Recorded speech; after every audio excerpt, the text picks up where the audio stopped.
that's one of the things about religion that we have to remember when we're talking about that makes it such a hot topic issue is because we're talking about law.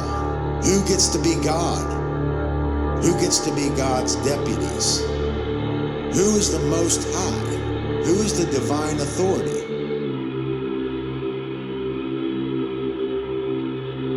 It's all about the claim to the Most High.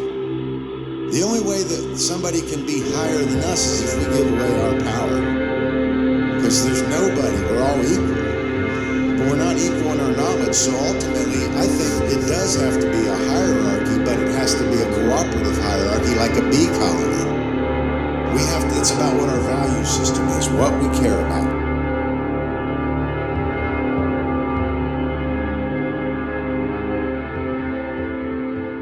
Hello, Hive Mind. Today is November 28th, 2020. You're listening to the CubbyWhole podcast. I am your host, Douglas Martin. Today we'll do a recap on the barriers to self-realization and further discuss how to identify evil in our midst. On the last show, Brandon began discussing astrotheology to caveat religion as a method of manipulation. And I just wanted to say that astrotheology is critical to understand before going into some of the deeper subject matter, and it is absolutely a prerequisite to understand some of the more advanced subjects that we're dealing with here at the CubbyWhole. So that'll be very helpful for us to have that there to reference, and I want people to continue to work with that material and really try to get a handle on it to better understand some of the other subjects that we are discussing. Just keep in mind when you're dealing with the zodiac, in large, you're dealing with solar doctrine. Main point being, only when we venerated in annual cycles did we begin to venerate constellations west to east and east to west. In the stellar mythos, we're only dealing with southern circumpolar constellations and northern circumpolar constellations. So this is prior to venerating constellations west to east and east to west. That being said, let's go ahead and get into the subject matter for today. Going to just do a basic recap of the barriers to self-realization, which are ego identification, the left brain prison, the five sense illusion, and institutional belief or institutionalized belief. So, starting out with ego identification, we pointed out that basically it's how we begin to identify with the labels or the roles that we play or the experience that we're having in the physical body. We're not making the distinction between the life force in the body and the body itself. The idea that the physical existence is basically all that there is and that man is the highest power in the universe. One of the main pitfalls of ego identification is that the ego sets up as executor of the brain and basically makes self-preservation of the physical body its prime directive. And that's interesting because I've always said that I see government and government systems operating with the same modus operandi, where self-preservation becomes their highest directive.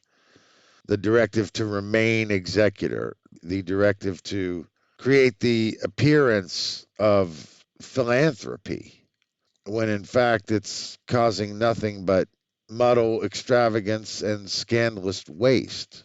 So that means that resources are being exhausted just to create the facade that government could be something benevolent, which it never could be, and has always proven to be the antithesis of anything that is good or could ever be good and decent.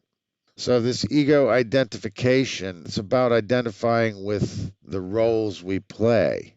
I am my job, or, I am my gender, or I am my ethnicity, I am my race, I am my profession or my occupation, and we identify with these roles that we play. And the danger, ego is necessary because it's the tool that we use to interact with the physical world. So there's no getting rid of the ego. We just have to learn how to not be controlled by ego. And remember, it's the attachment to the physical.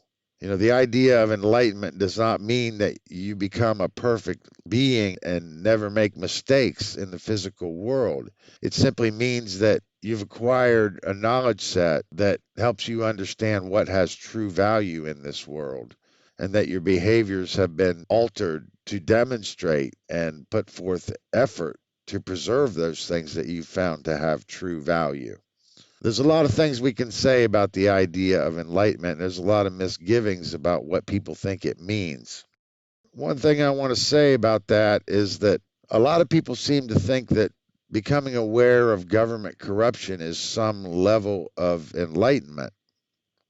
And it is a level of enlightenment, but it's what I would refer to as merely a jumping off point, which means the spiritual journey, the true spiritual journey and the spiritual purpose cannot be discovered, and the journey cannot begin until we break free of the axioms of government and ultimately the axioms of money or anything that creates master-slave relationships in the world. So my point about that is the spiritual journey really can't begin until we break free of the axioms of money and government. So a lot of people, the so-called woke or people that think they're awake, I think are confusing that with waking up to government corruption or government tyranny. What I want to say is that we have to understand that it's a systemic problem and that we need to know de facto that the system is broken because it never can be moral. It's not in harmony or harmonizing with truth. It's not using science to understand and harmonize with nature. It's trying to use science to control nature as a means to its own end. So, without belaboring the point, I just can't put enough emphasis on waking up to government corruption or institutional corruption is only a jumping off point for the spiritual journey. The spiritual journey will not begin until we shed those axioms. So we have to understand so many things to discover what has true value in this world. Now, I've already stated that the amount that people believe in man's law can be a direct metric for how spiritually bereft they actually are. And we've defined spirituality as for the cause of freedom, and that freedom is directly related to our true purpose as a species.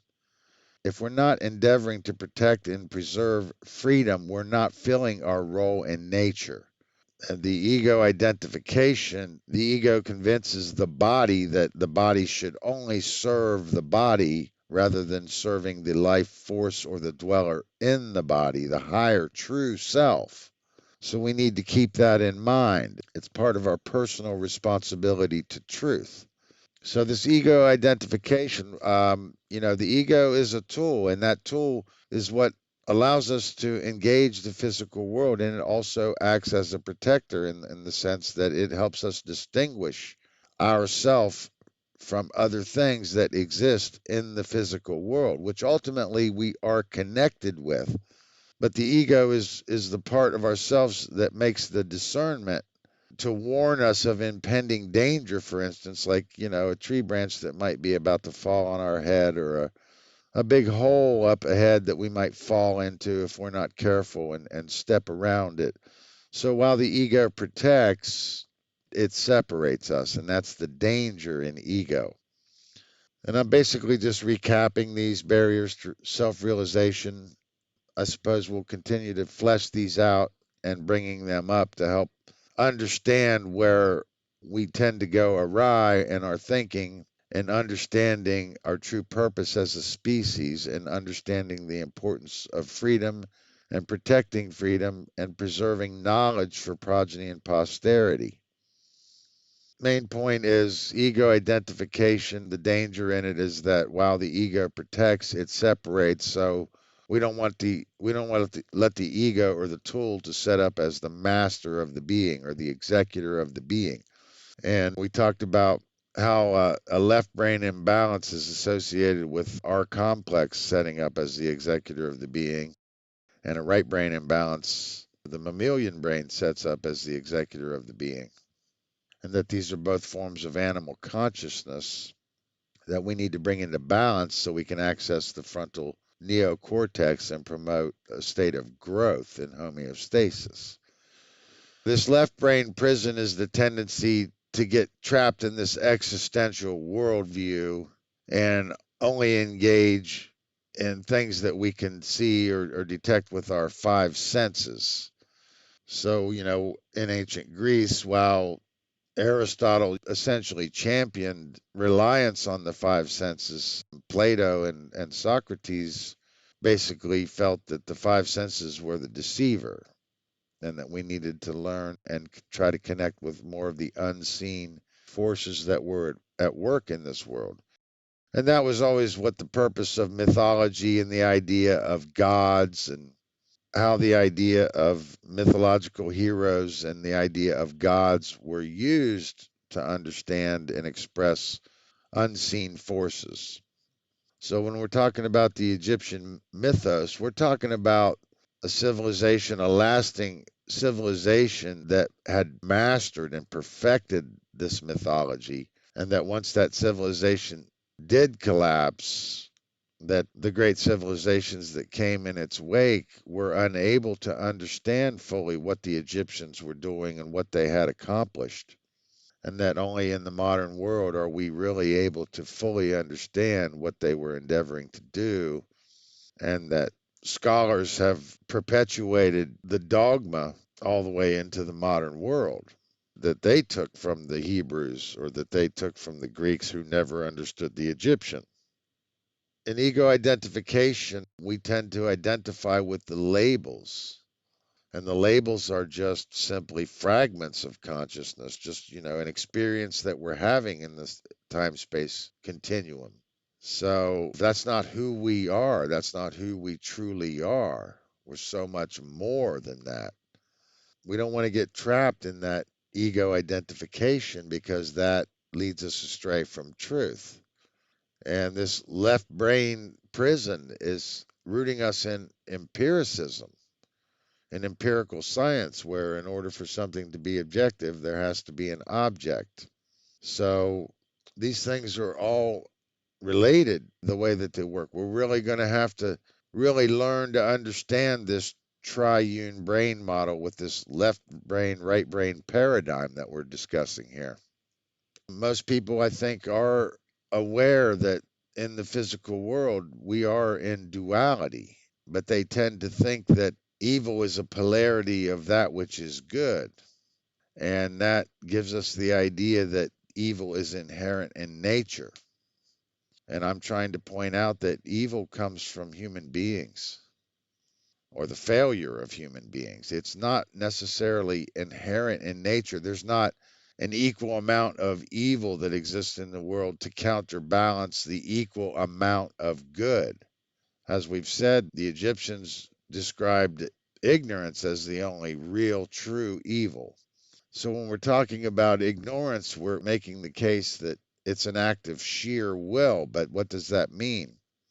It means that we can't really know everything that there is to know in a mortal lifetime, or we can't learn everything that there is to learn and know in a mortal lifetime, so that we have to use our judgment and discernment to understand that which is most important and understand that there's certain things in this world that we cannot afford to ignore, which primarily means anything that destroys freedom. We have to be aware of the psychology that leads to the loss of freedom. We have to flesh out the psychology that leads us to accept dogma and refuse truth. So, a lot of what we're doing here at the Cubbyhole is about that and how these belief systems become entrenched in the psyche, and we put up resistance to truth and dig our heels in our dogma and take this recalcitrant stance to resist truth and ready to defend erroneous axioms and ideals even to the grave or to the death. And, there's a lot of people that have maybe graduated from the political theater or graduated from the idea that government is truly benevolent and trying to make man free. And, well, a lot of people have looked into alternative research or alternative media to try to get answers from somewhere besides the mainstream narrative, which means they're questioning the official narrative or they're beginning to question authority. And that's always healthy. However, a lot of people probably tend to want to engage in the rhetoric before they've fully completed their grammar stage. And we have to keep in mind that one of the techniques to obscure truth is to turn up the noise around it. So if we are just compounding rhetorical jargon, ultimately that can be used as noise to squelch truth. We really need to know what we're talking about, and we need to try to avoid getting it into the rhetorical phase. There's nothing new under the sun, however, that just means that the truth has always been here, always will be here. So we're not really bringing anything new. We're trying to rearrange our priorities, get our priorities in order here. And the only way we can really do that is to understand what has true value in this world. So, left brain prison is part of the Western idealism. It's encouraged in our education system. It's part of the indoctrination program to get us rooted in this left brain prison because that keeps us focused only on the physical world and leaves us at the mercy of the authorities, quote unquote.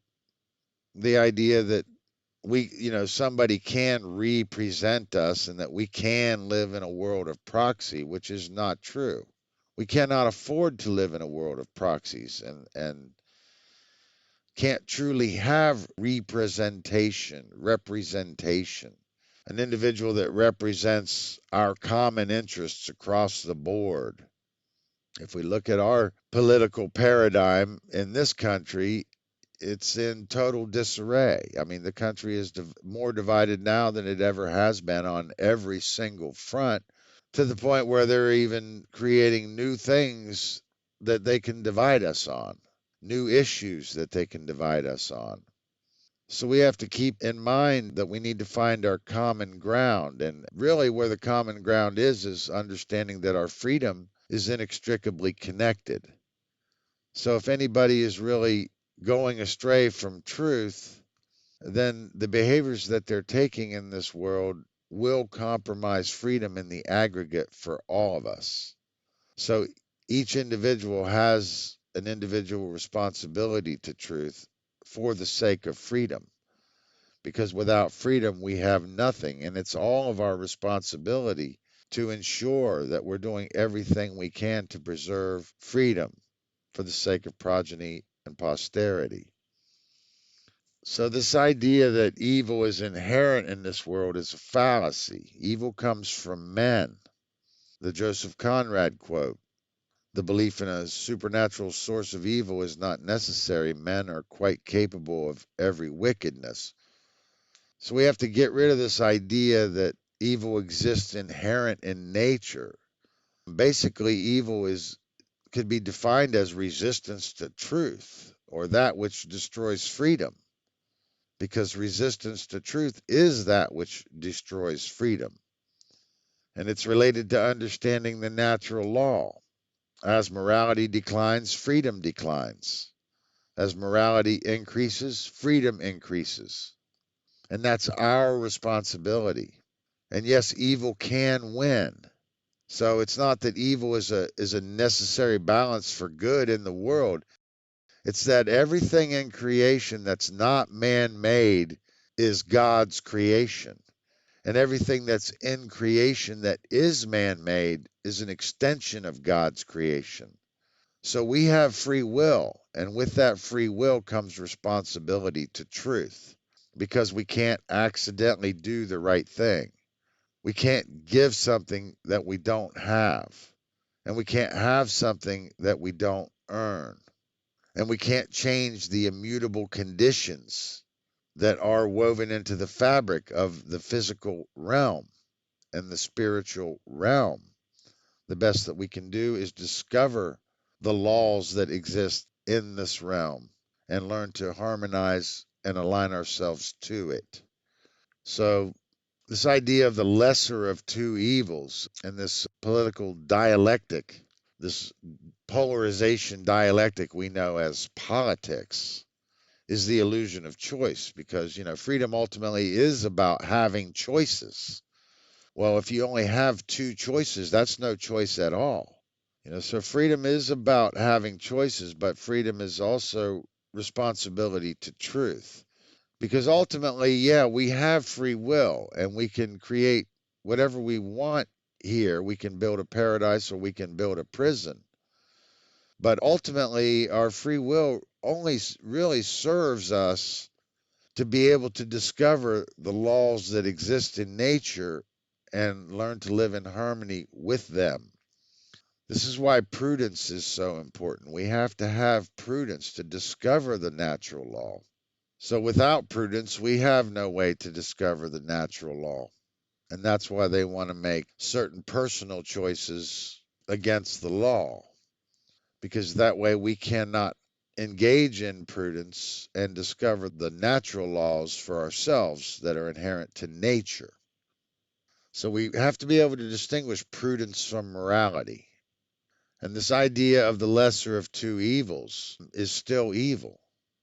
So we're not learning the lesson if we're ascribing to this idea of the lesser of two evils. And there's a lot to it. How we arrive at that type of an idea. The idea of that government is a necessary evil. It's not a necessary evil because no evil is necessary.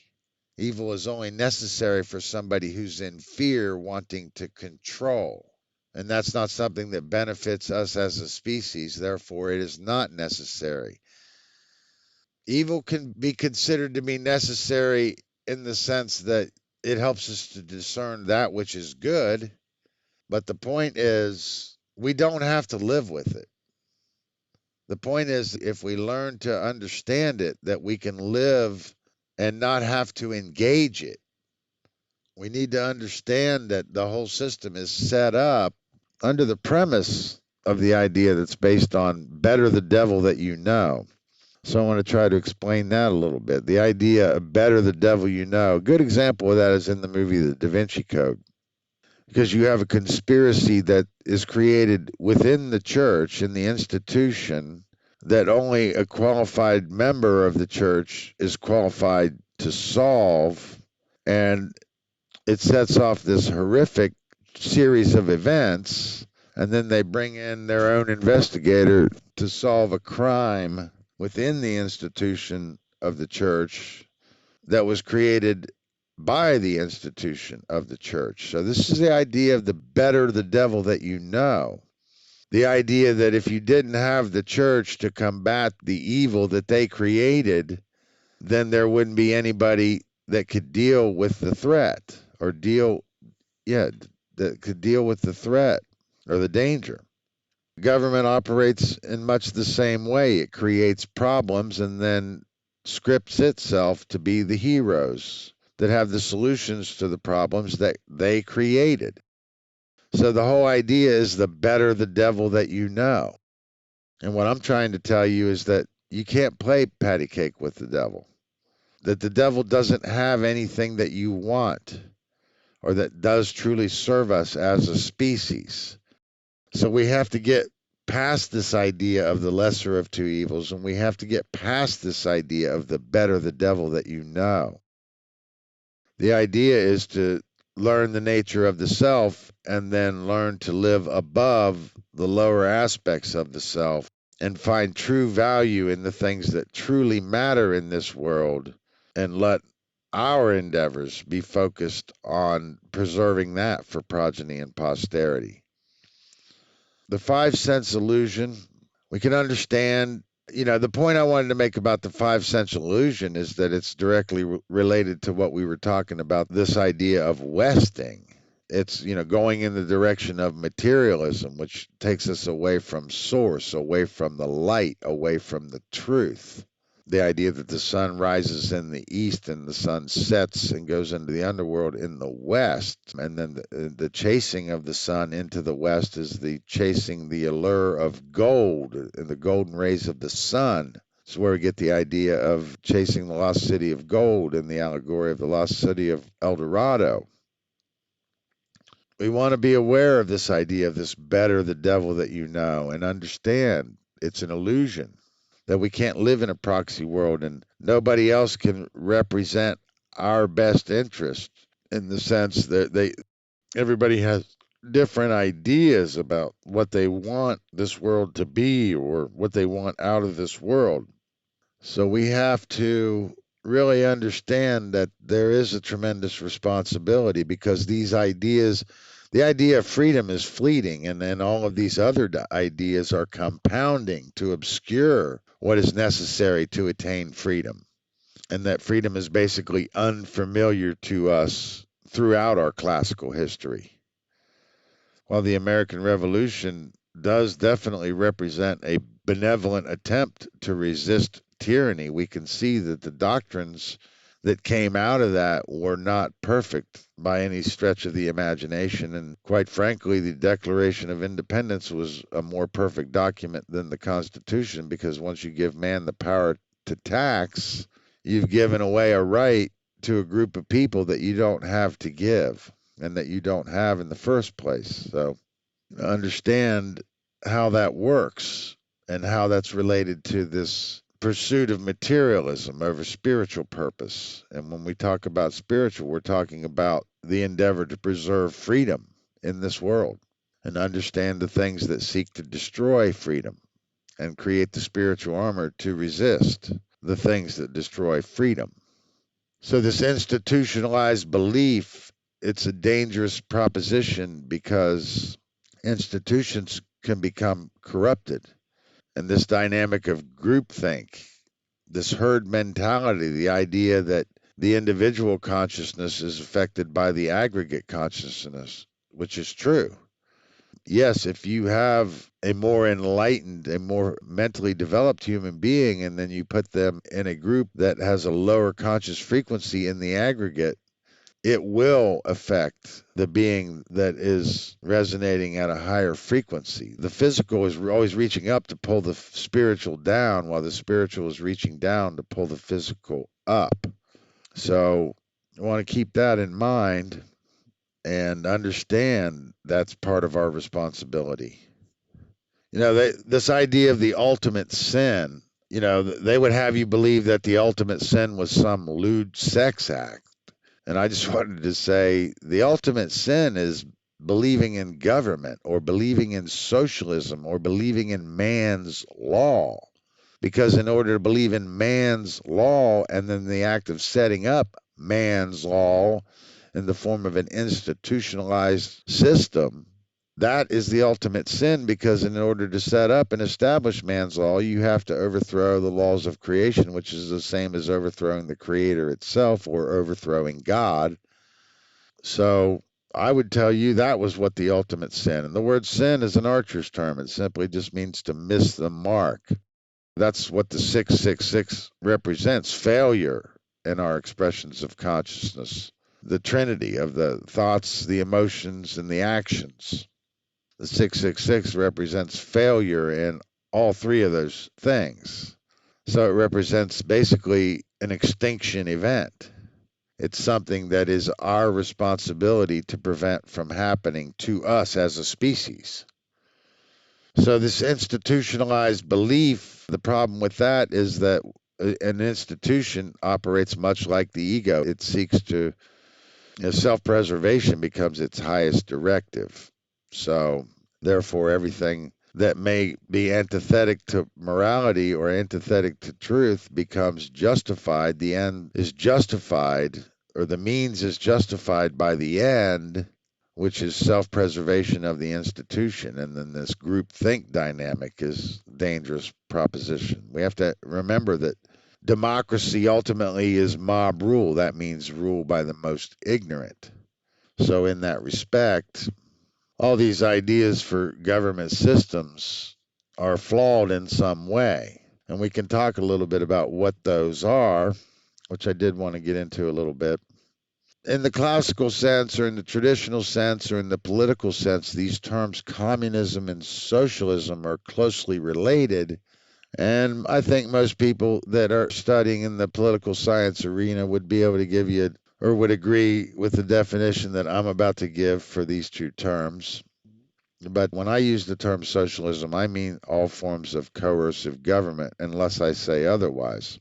But anytime we're using these terms, we're going to try to endeavor to make the distinction and clarify what we're discussing or what we're actually saying.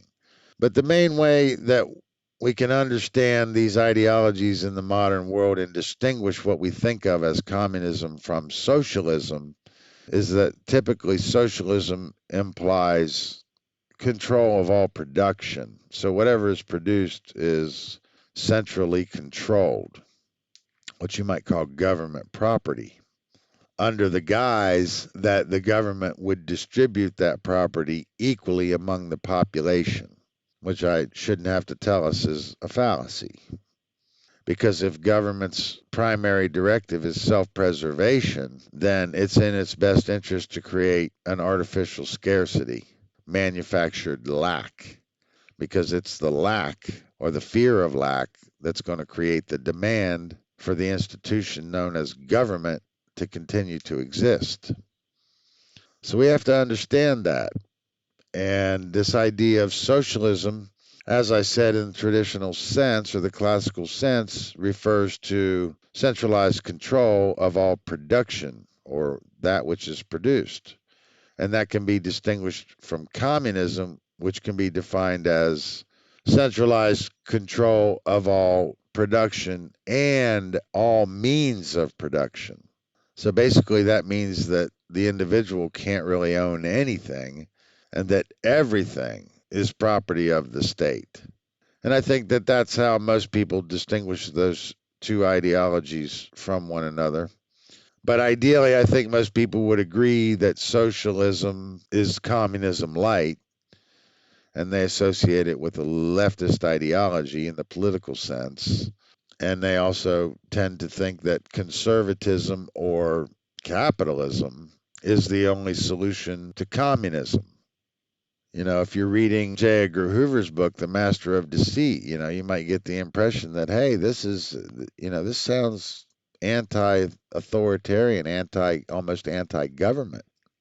It sounds benevolent. And in a sense, it is benevolent because it is a very real danger. And the Soviet Russian communism that emerged in the 20th century was the most extreme form of this mental disease we call communism that we've ever seen as a human species, or as a species. So we're going to talk about that a little bit. But I just wanted to say that capitalism ideally can only accelerate the wealth gap between the classes, and that therefore could only expedite socialism, which would expedite communism, and that we've never experienced any such thing as laissez-faire capitalism because we've always had centralized control of resources. And there's a lot to understanding Bolshevism. And, one of the things we have to remember about Bolshevism is that it was the end of a dynastic monarchy. It constituted the toppling of a dynastic monarchy. But, if we study World War I enough, we will arrive at the fact that it was, in fact, a sibling rivalry because all of the major players in that were direct heirs of Victoria. So you had Wilhelm II and Nicholas II and Edward V. And Nicholas II practically looking like identical twins. If you put them side by side, you wouldn't be able to tell one from the other. But it was basically a sibling rivalry because they all were direct descendants of Victoria. And this phenomenon known as balkanization is really what it was about. It was about Germany wanting a bigger piece of the pie or more milk in its glass. And then the Western forces or the Western allies took the momentum of that and basically used it to further balkanize Europe and bring it under Western control. So, in order to understand World War II, we can't do that really without understanding World War I. We can't understand why Germany had become so disgruntled without understanding the wake of World War I, the Weimar Republic, and the fear of Bolshevism. Understand that coming out of the First World War in the 20th century, that gave rise to what we know as the First Red Scare, which was the fear of the spread of communism. And that basically the armistice became basically a halftime program for World War II, and that World War II was a continuation of World War I. And these things are very hard to understand. We have to appreciate that. We have scholars that have studied these subjects for much of their life and devoted much of their life to the study of these subjects and still don't have all the answers. So we have to understand why that is. We have to get down to the root causal problems. And this idea of conservatism is associated with the rightist ideology. And I want to make it clear that ideally, conservatism implies orthodox. It means by the book. So the question becomes, well, which book are we supposed to be following verbatim? Orthodox. In our case, that's supposed to be the Constitution. But see, the Constitution has undergone revisionism since its inception. And while it does endeavor to function as a republic and enshrine certain inalienable rights, because the language becomes ambiguous and degrades over time, then we experience a phenomenon known as revisionism or reinterpretation, which comes from the idea of liberalism, which is basically the opposite of conservatism, which is orthodox. The idea of liberalism is open to interpretation, or open to the idea that things can be reinterpreted or retranslated.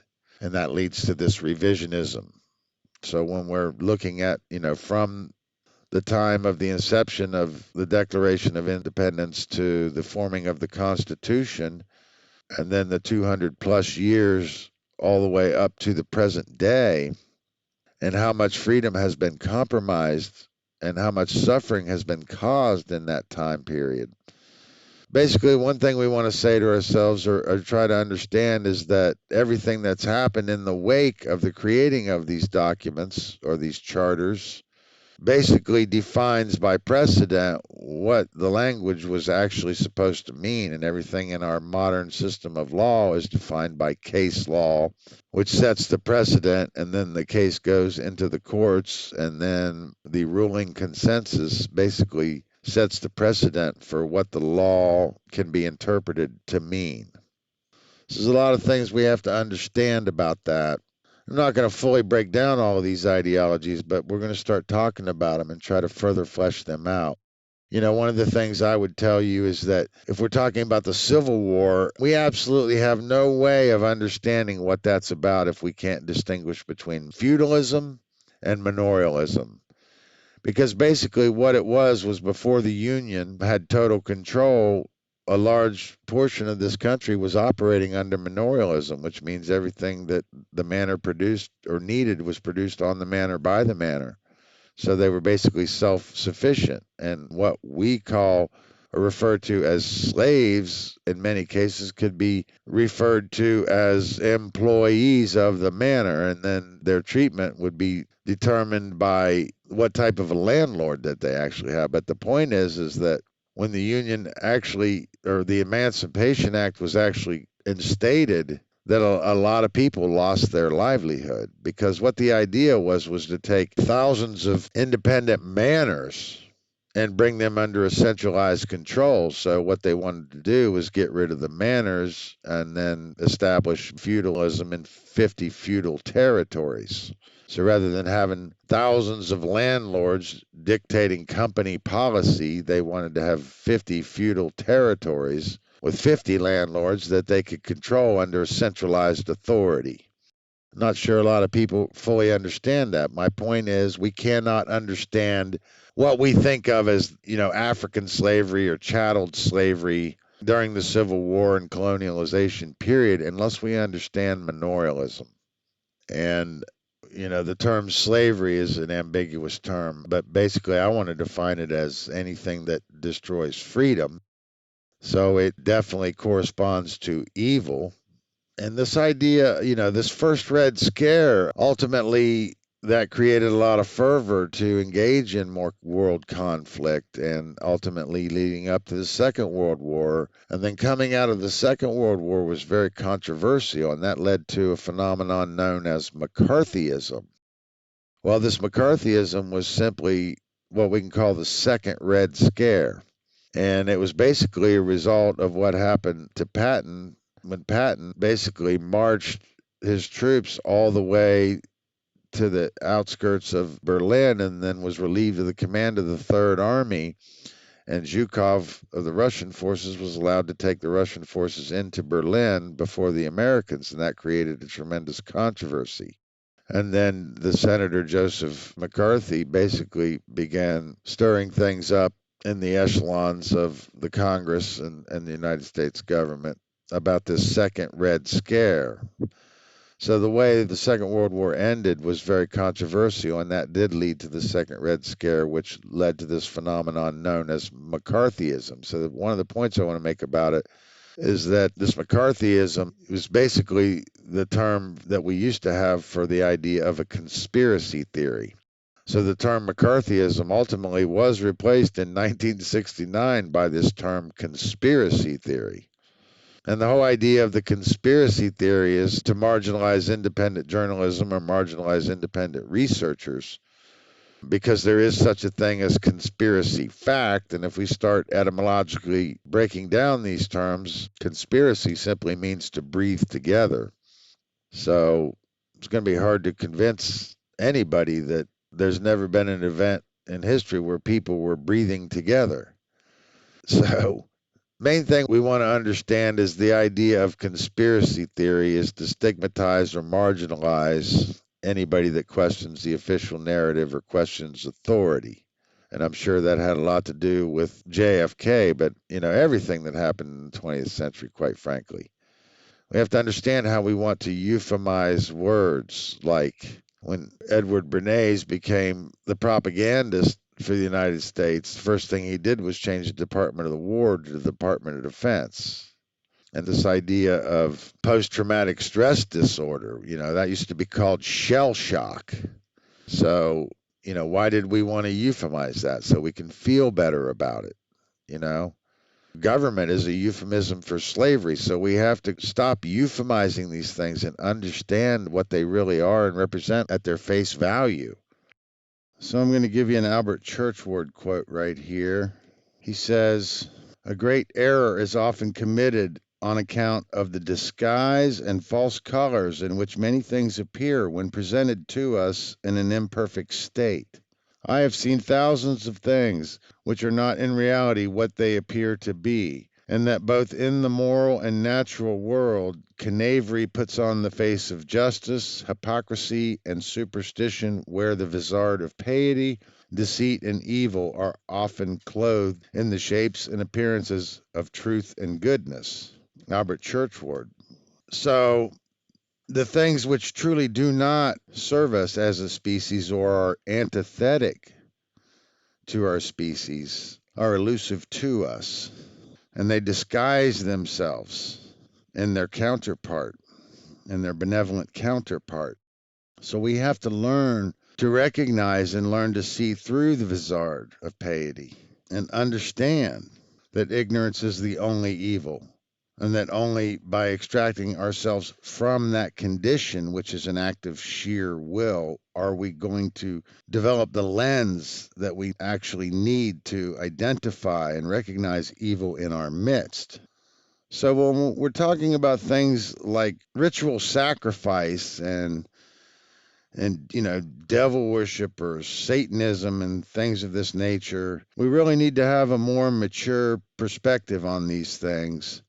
For instance, we want to make a distinction, I would say, between Satanism and devil worship, because the idea of devil worship is basically used to marginalize or obscure what Satanism really is. So I think one thing is not the same as the other, or Luciferianism is an ambiguous term.